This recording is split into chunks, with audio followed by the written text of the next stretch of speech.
81% of young people think bullying online is easier to get away with than in person.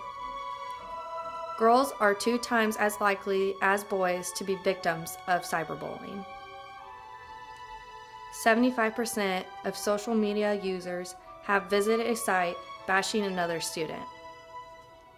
Only 1 in 4 victims will inform a parent or trusted adult.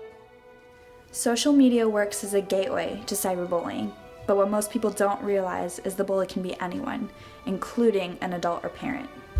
Cyberbullying by parents has become a real problem. There was a case where a woman harassed a teenager so much that the teen became depressed and committed suicide. In the year and a half since Megan Meyer took her own life at age 13, her small, close-knit neighborhood still is struggling to heal. Just months ago, Megan's parents, Ron and Tina, could barely contain their pain. My life is nothing even remotely resembles what it was before. Lost the daughter, the family. Just everything that was about us as a family as a whole no longer is. Never will be. Tina Meyer will never forget the anguish her impressionable daughter felt when a boy calling himself Josh Evans on the popular social networking site MySpace suddenly turned mean and insulting. Tina ordered Megan off the computer and her daughter stormed off to her room. I went upstairs and opened the door and saw her hanging in the closet and screamed and ran over and tried picking her up. 6 weeks later, they learned there was no Josh Evans, that it was all a cruel hoax created in the home of neighbors Lori and Kurt Drew, whose 13-year-old daughter was unhappy with Megan. While authorities investigated, Lori Drew denied involvement, pointing the finger at this woman, 19-year-old Ashley Grills, as the mastermind of the fake account. But Grills, a longtime family friend of the Drews, insists that Lori was deeply involved in the deception. Who said, let's go online?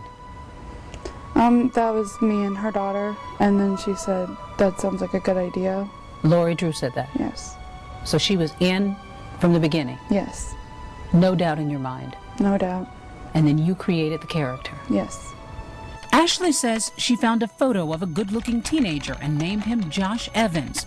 Josh then contacted Megan. It was a prank, she says, to find out if Megan was gossiping about the Drews' daughter.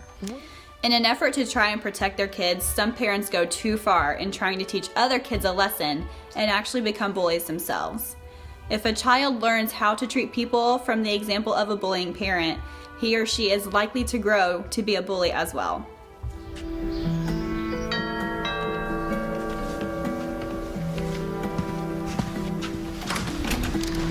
Can I help you? Mr. Fortis? Lindsay's father? Yes, I am. What's this about? Well, your daughter and my daughter, they go to school together, and I was just wondering if I could speak to you and your wife about some things that have been happening. My wife passed away a few years ago, so you'll have to deal with me.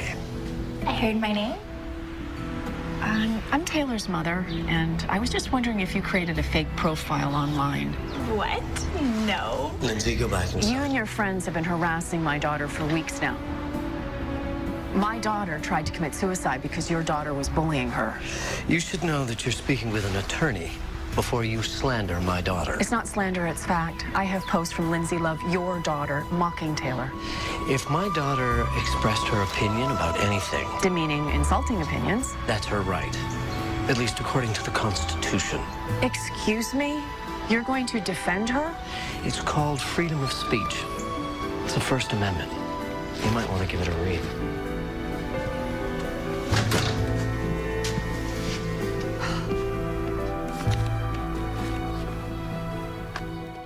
As shown in the last clip, parents can be the bully. However, even if the parent isn't doing the bullying, they can also be the enabler to it. If a parent is aware of the child bullying and does nothing about it, they are putting someone else's child at risk. Since 2012, adult usage on social media has increased from 58% to 66%. Since this has happened, it is more likely that parents will imitate the behaviors of teens and take on the role of cyberbully.